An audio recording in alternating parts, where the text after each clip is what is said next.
哦。好，那么大家走上前来之后呢，可以看向这里，在这里呢有串可以拿了。石牌，相传呢是广西歌仙刘三姐在桂林长该地方。刘三姐呢是聪颖、伶俐勇敢的正子姑娘。刚刚牛哥来到七星岩，在这里搭起歌台，唱了3天3夜。三姐歌声呢温婉动听，广为流传。至今桂林的男女老少呢都会唱三姐歌。现在给大家小唱一段啊。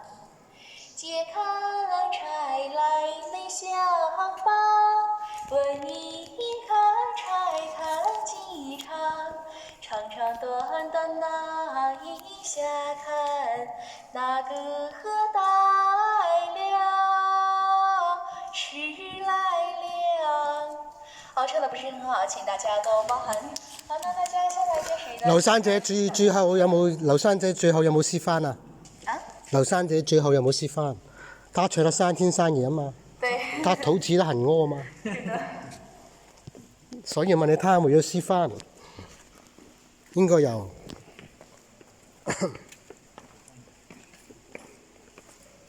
劉生姐是哪裏人？